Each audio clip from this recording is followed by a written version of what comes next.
So hey folks, welcome to another episode of the Pieces AI Productivity Podcast. I'm here live at NDC London and I'm really excited, joined by Jennifer Marsman, someone who I've been following for quite a long time. I think we first met in New Zealand about 9 years ago, where you blew me away with a talk about using a mind-reading headset to find out whether you can get a raise or not. That was very cool. Yes. So yeah, Jennifer, do you want to just introduce yourself? Yes, my name is Jennifer Marsman. I'm a principal engineer in the office of the CTO at Microsoft.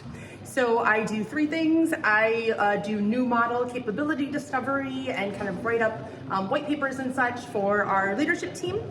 I work with strategic partners, and I also write the CTO of Microsoft, Kevin Scott's demos. So I do enjoy building demos, much like the EEG headset that you saw so long ago. So obviously you are doing a lot of things, Yeah. and obviously AI is very deep into what you've been doing. And obviously you're doing machine learning in the past. Now you're focusing very much on generative AI. So how does AI help you actually be more productive? In what ways does it streamline your work? Does it take away the boring tasks and just allow you to focus on the cool stuff of building a cool demo? Yeah, okay. So there's a lot of different ways I've used AI in the past. So I have used it, I've actually used it to generate bedtime stories for my kids. I've used it to like generate, and like if somebody is like, oh, they just had a baby or they got a promotion or something, like I will totally have it like write a little poem for them and send that off as a little kind of gift of something. I use it for coding. I don't actually use it to write the code. Like I actually enjoy the creative process of writing code, but when there are bugs, like for debugging, it's such a great tool, like putting in like, here's the error message I'm getting, here's what my code looks like right now, like help me think through this. And then sometimes doing a back and forth, like that's an incredible thing that's helping me be more productive. And I really like the sidebar of Copilot. Like I don't like the inline like code completion because that interrupts my flow, but I love it in the just using the sidebar and just asking questions there and really like debugging, using it as a really, really smart like Stack Overflow kind of solution. Mm-hmm. And then I've also used it for just other random things. Okay, so there was this one night where I had to take my dog to the vet, and it was like an overnight visit. So like, it was like in the middle of the night and we got home, and the veterinarian, bless their heart, they gave me 3 different medications for the dog, and 2 of them could be taken together, and then the other one had to be taken for 2 hours separate from one of the other ones. Yeah. And then some of them were 2 times a day and some of them were 3 times a day. And I got home and I was like staring at the paper and I'm like, what? When do I give the dog which medicine? It was like so complicated. They should have just given me like a table of like when to give the, but I didn't. So I actually threw that whole problem at a model. Yeah. Like I sent it to I forget if it was, I think it was GPT-4 that I sent it to, and I said, okay, this medication must be taken today. I gave like, here's the times that they do. Like I need to go to bed at midnight and be up at 7. Like when should I feed the dog? When's the best time to give the dog each medication? Mm-hmm. And it generated like a schedule for me of like when to give each medication. That was just like amazing. And that was something where, I could look at the schedule then and like tweak it a little bit as needed, but that really helped me be more like just kind of staring at that like in my sleep deprived brain. I was like, I have no idea like how to, and it did a great job of like giving me an initial thing that I could just adjust as needed. So that really took away a lot of pain.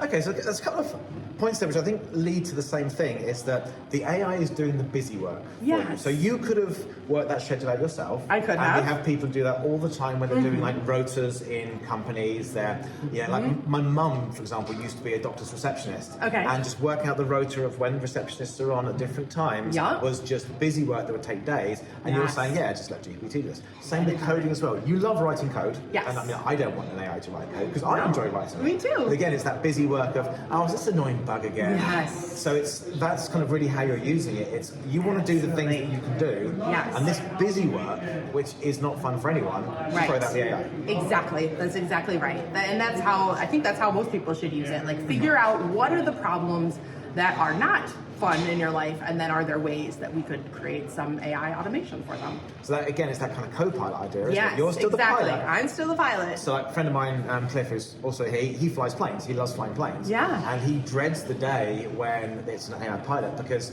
he wants to fly the plane. He wants to enjoy doing that. And then he's got a co-pilot kind of help him. He still gets the pleasure of doing that. You used to get the pleasure of writing code and then when you have to deal with the schedule for your dog, the AI deals with that. Yes, exactly. Cool. Yep. So how much do you use AI? 'Cause, all the demos you do are very, very inventive. That's one thing I really love about watching you. Here's a cool thing. It's like Wordle. You were just talking about how you use AI to just to try and solve Wordle, not because you want to solve it, you love doing it, but because it's a fun challenge. So how do you get the inspiration? Do you ever use AI to help with that inspiration, or is that very much a Jennifer task? So far, I'm mainly, like, the ideas are my own ideas, but it's something that you certainly could have a model help you with. Especially if you're like, okay, what would make a cool demo for this? Like, yeah, the model probably would do amazing for that. But I usually have a list that's longer than the amount of hours in the day of things I want to try. So far they've been mainly my ideas. But you're absolutely right about the Wordle thing. It was not that, like, I love playing Wordle. It was more like, ooh, this is a really, really hard challenge because you have to have very specific localized knowledge of a lot of different things. You have to have the OCR of extracting the characters. You have to know which color is behind each character, and you have to know the relative positions. So like when it comes back yellow, you know to place it in a different area. So it was just such a hard, like, visual problem that got me really excited to see what I could do with it. So again, it's that the AI does the thing the AI can do, so you can focus on what you can do, which is come up with these ideas. The AI is not replacing you. Exactly. And I think that's kind of a really key point, that us in the tech space are kind of worried about this AI software engineer. How much is that going to replace us? But really, the AI can't be creative in the way that we can be as humans. We can let it do the busy work. Yeah. But an AI is never going to go, oh, okay, let's use this EKG headset, or let's do the this podcast copilot for Kevin Scott, or let's do the Wordle solver, because that creativity is missing. Yeah. So I mean, so far that has absolutely been true. Yep, I'm not seeing, like, right now, I think there's a lot of creative things, and just like as I go through my day, it's really fun to just think about, like, what are the things that an AI could help make better, and then use it in the right places, right? Like, it's a tool. Like everything else, it's another tool to use, and so how we choose to use it is really up to us. And so 100% I'm in agreement with you. Let's use it to automate the stuff that we don't want to do. Yeah, so that kind of brings our ethical argument into it of, it's not about replacing humans. We don't want to replace humans because we all need to have a job. I mean, yes, it would be nice if I can replace the laundry so that I've got time to do other things. But, and there are jobs that would be nice we can replace with robots, automation, and then give us all like a universal basic income so we go sit on the beach while the robots do it. But fundamentally, we all have these deep desires to be creative, to do things, and we want to have the freedom to do that and let the AI do all the boring stuff. Absolutely. Yeah. And the one thing you touched on in your session today, and something that I've been speaking to a few people around, is the difference between an AI and an if statement in some ways. As in, what should be AI and what should be code? What can we solve using non-AI techniques? Yes. So I'd love you to kind of just talk a bit about what your thoughts are on really, where we're overusing AI, where we do not need to use it, and where we can solve problems without running up massive bills on GPUs. Absolutely. So I think there are some places where it absolutely makes sense to use code. So for example, if there's anything where, like in a legal document or something, where you need to have very specific language, then hard code that in. Like, that shouldn't be something that you rely on the model to say, like, always print out like this disclaimer. Like, just hard code that. Like, that doesn't have to be part of the model or in your model flow. And then I think there are things that we have known ways of doing certain things very cheaply, and math is a great example of that. Like, we can do math within a very, very high accuracy, the limits of floating point accuracy, on CPUs very quickly, very cheaply, very easily today. And so a lot of times when I see people trying to get models to do mathematical type tasks, that's not always the right use of like farming it out to like very expensive things running on GPUs when that's that's not the right tool for the job necessarily. So I think where it does shine is when you want to have a generalized conversation across a wide variety of topics, like awesome. And so for things like customer support, it can be wonderful. For things like kind of a lot of these chat scenarios that people are doing, like great. It can respond intelligently to a wide range of questions that can come up in natural language. But you don't necessarily need to use it for things where there's existing code, for example. Like if you have a well-tested piece of code in your system, like you don't have to do a lot of work to get the model to do the same thing. You could just just use the model and then call out to your existing code, especially if it's battle tested and been used and you know it runs really well. Like just keep using that part of the code inside of your model flow, and then use the model where it's effective and use code where it shines. So just to go back to your Wordle example, for example, Yeah. you had the AI was doing the vision recognition, it was Yes. understanding the different parts of it, Yes. but when it comes down to choose the next word, that's Yes. already solving code. There's already algorithms out there. Exactly. So you can just Yep. take those existing algorithms, it looked like some regex, for example. Yep, that was the point I made in the code. Yep, exactly. So if I was writing that code, I'd probably use the AI to help me write the regex, because Yeah. I cannot write it because the AI can shine to help you write that regex, but then Exactly. really you're solving it with the regex. You're not Yes. burning Yes. fossil fuels, because we always have to be conscious of the power The use of environment, AI. yep, no, Yes. absolutely. So that was exactly the point that I made in the talk, is that we do have a lot of reasons, or a lot of things that where if you have existing code, you don't necessarily need to get a model to do it. And so I have actually tried, and like the O1 model, the reasoning class of models are actually wonderful at guessing the next word in your Wordle. So it's not that the model can't do it, it's just that, is it the right tool for the job? And in that case, like if there's an existing solver, and there are many of them online for Wordle solvers, then just use existing code, and that should work just fine. Yeah. So there's a point that Scott Hansman keeps making. Scott Hansman from Microsoft. Yeah. He keeps talking about you want to start with the lowest power model to start with. So Yes. maybe start with on-device models. Yes. Again, thinking about that environment and Yes. capability. So I'd Yes. love to hear your thoughts on that. Yes, absolutely. So I actually did another demo using our Phi model. Mm-hmm. So Phi is Microsoft's small language model, and it's extremely powerful. The paper, the original paper, if you haven't read it, is really, really good. It's called Textbooks Are All You Need, which is a wonderful play off the Attention Is All You Need. Mm-hmm. But what it really focused on is that the secret sauce behind the Phi models are that it was trained on like textbook quality data. All right, so think about just really clean, informational text, versus a lot of the other models are trained on like kind of the general crazy of the internet, right? Internet scale data. And so it's funny because like in these early versions of Phi, when you would ask it questions, it would reply with things like someone asked about like if you became sentient, like what would you do? And of course all the other models, like they've been trained on all of this conspiracy theories and all these other things, so they come up with these crazy answers.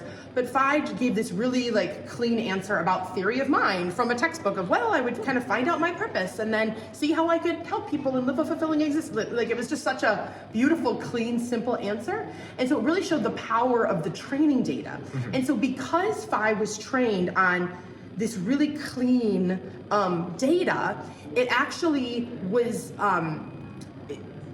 its power just kind of got supercharged. So it's been able to punch with kind of a model, a weight class above it. So a lot of the, like our our kind of smaller models are being compared against models that are like 10x in size.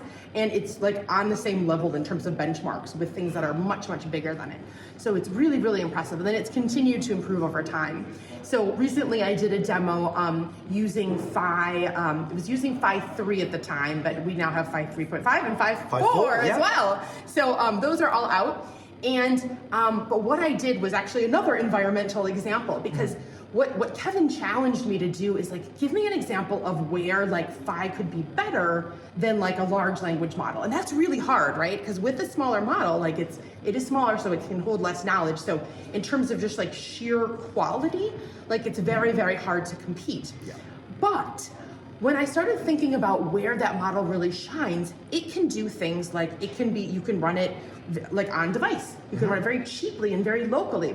And I used to be the principal engineer in AI for Earth. So I started thinking about all of these environmental scenarios.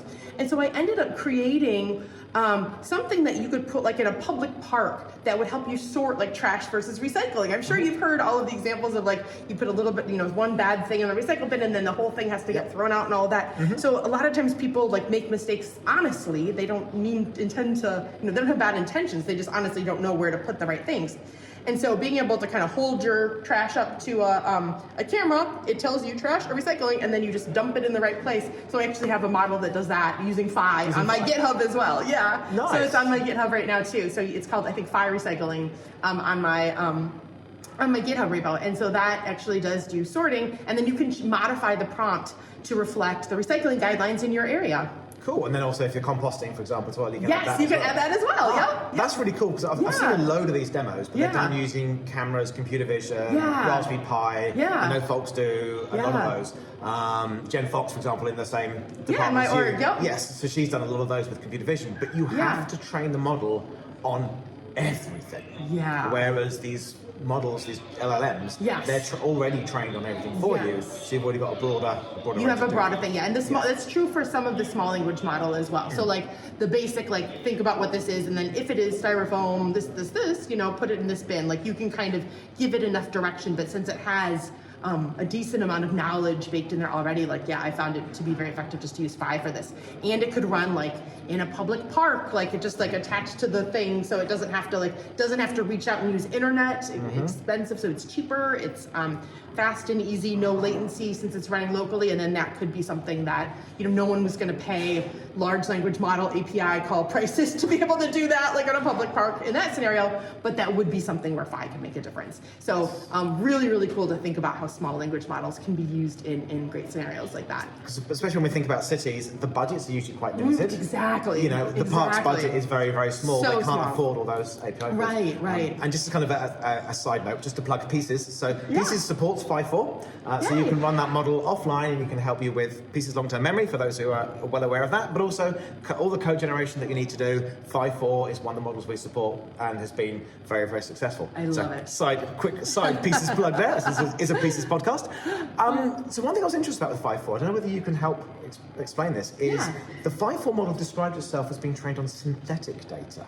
So I'm curious about that, because you mentioned the earlier Phi's were textbooks. So are you using Phi 3.5 to create a textbook to train 5.4, or what does that mean, synthetic data? Yes, so we are using models to generate data that is then used for training the new version. But the data that is generated is watched. So if you kind of do it in a loop and keep an eye and have a human in the loop and making sure that it's good. But so what we did was then use another model to be able to generate data that then these later versions of Phi were trained on. And so we used kind of that same thing where it was very clean, textbook-like quality data and not, you know, just random craziness. And so that continues. But yes, there is synthetic data training that's being used. And I think that's documented in the papers that they've released with that as well. Because I kind of worry that if your model that generates the synthetic data is hallucinating, those hallucinations feed the next model. That's true. So on and so on and so on. It's like the when we were first generating AI-generated images, we would have like 16 fingers and eyes would look wrong. And then if you train vision models on those AI-generated images, the vision models learn that humans have 16 fingers and weird-looking eyes. Absolutely. So that's always the worry with that is the worry. So I think it doesn't replace. So you can remember it's a product. Let's go back to our copilot conversation, right? It is a copilot. It doesn't have to do everything for me all the time. So there can still be humans in the loop looking at the data that's generated, making sure it's okay, but you're still getting it done faster than it would be normally, right? So there can be processes in place to ensure quality. And then also kind of you can have it double checking with other instances of the model. So there's lots of different techniques you can do to ensure data quality like before training. So it's definitely a real concern and something that you should be thinking about proactively when you're using the output of a generative AI model. So that's a really, really good call out. But there's things you can do like a human can verify and things like that before that data is used for training. And I guess that comes back to the idea of using AI for productivity. If I'm using AI to generate something for me so that I don't have to do it, then you can just check it and scan it. Have to check. Well, yes, you can. You can do that. So it really depends on the scenario and like what's at stake. And so for things like that where you want to make sure that you have high quality data, then that's something that may be worth your while. So curious kind of hypothetical scenario then. There's something else we're thinking about. I'd love to get your take on. We look at these kind of tools, your GitHub Copilot, Cursor, and what have you, all these different tools. They can generate a whole lot of code for you. And I was chatting to one of our engineers the other day and he was saying, I need to solve this problem, and it creates this massive pull request, and all I was doing was reviewing the pull request. So kind of a human in the loop.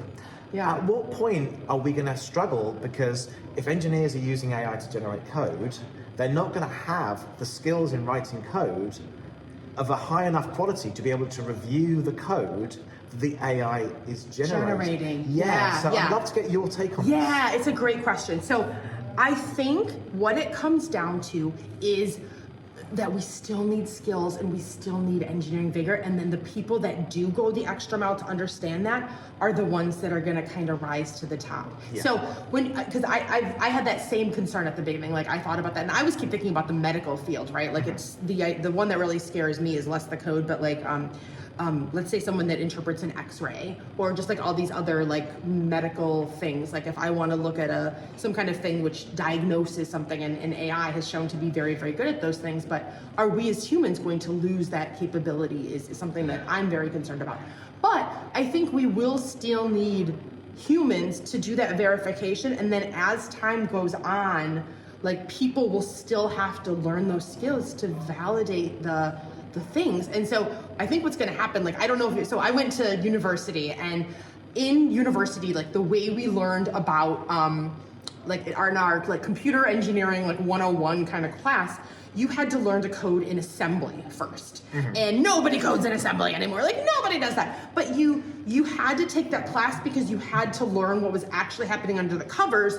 And then at the end, they're like, okay, now that you understand it, you never have to do that again in your life. And then you move to the higher order languages, right? Yeah. So I would use that parallel here. Like, people still, I think if you are going to be a great, productive member of society, like you should learn things with all the depth that you can, so that we still have humans that have this knowledge and understanding. And then they will be able to, and that helps me be a better debugger, like at the higher level languages, when you understand what's happening at the lower level, like assembly. Yeah. So things like that, where I think people still have to learn and grow and be amazing things, so that our co-pilots can help us best, and we can help them back. Yeah. So when we think about these software companies, they're saying, "Oh, we're going to get rid of all our mid-level engineers," for example. You can't do that, because without those junior and mid-level engineers, you don't get the skills to be the senior engineer that's senior enough to look at the massive pull requests and go, "This is good, this is garbage." You still have to have everybody every step in the way. So again, it's that the AI will never be successful as the pilot. It's there to be there as the co-pilot, and you're still involved. You're still writing code yourself. You're still generating code yourself. Yes. So I understand why it's scary, right? When you think about, I know this is overused, but the parallel of the Industrial Revolution, right? Everyone was terrified that, like, all right, there's these factories, and they, they're going to take away our jobs, because now we don't have to do these things by hand anymore, because machinery can help us do it faster. And now there's that. So I agree that in the short term, it's really scary, and there are, like, the short-term things are terrifying. So I'm like, my heart really does go out to like everyone affected by layoffs and things like that. It's so scary to think about. But when you think about over time, like right now, as we kind of look back at the Industrial Revolution and the gains we've made at that, and then the new jobs that have come out since then, like humans are so creative, like we are, like the things that we come up with, the new ideas we've had since then continue to grow. And I think about like the job I have, computer engineer. Like when I was a baby, when I was born, I'm giving away my age here a little bit, but when I was born, like that job didn't even really exist yet. Like it was still kind of just becoming formed, right? And so like when my parents were little children, like the job that their kid would eventually have didn't even exist yet. Yes. So as we think about that, like it is scary in the here and now, and like we all have to stick together and take care of each other and lift each other up and all of that. But then what are the other things that we need now that we can use and kind of help drive the next generation? Because I think there's a new kind of realm of jobs that are going to come out of this that are going to be exciting and hopefully help people, to use their creativity and all the other things that make us uniquely human. Yeah, so I remember the study that came out of Microsoft a few years ago that said like 85% of kids who are in elementary school now will be doing a job that doesn't exist. Yeah. So, and I guess we're in the UK. Industrial Revolution was kind of, a lot of it started here. We had the Luddites smashing the looms, and we don't need people to literally control the looms anymore. We have machinery to do that. We have automated weaving, but then the folks who are actually designing clothes, designing fabrics, designing materials, they don't need to do the boring stuff of move the shuttle backward and forward, move the shuttle backward and forward. They can focus on, how do I design better clothing? Yes. And how do I design better patterns, better styles? Yes. How do I make something fantastic? Yes. But having that knowledge of how the loom works plays into what they're doing. So they don't know how the loom works. They don't know whether the designs are actually capable or not. So you've still got that certain amount of knowledge, but again, the computer's doing the boring stuff. Yes. It's doing that scheduling for the vet. It's doing that, support you writing code, so you can focus on the things that you can do well, which is design the clothing. So we don't need to smash the looms. Instead, we need to give people the freedom and space to go and design their clothing. Right. So it's a beautiful analogy. Yes. Same kind of idea. Awesome. Well, thank you very much for your time. This is really interesting. You're always such a fascinating person, so I appreciate you spending some time with me. So thank you, everyone. This is the Pieces AI Productivity Podcast. We'll be back with more episodes. Hope you enjoyed it. We'll have all the links to Jennifer's talk today and her Wordle solve. We'll put all that in the show notes. So thank you for joining us.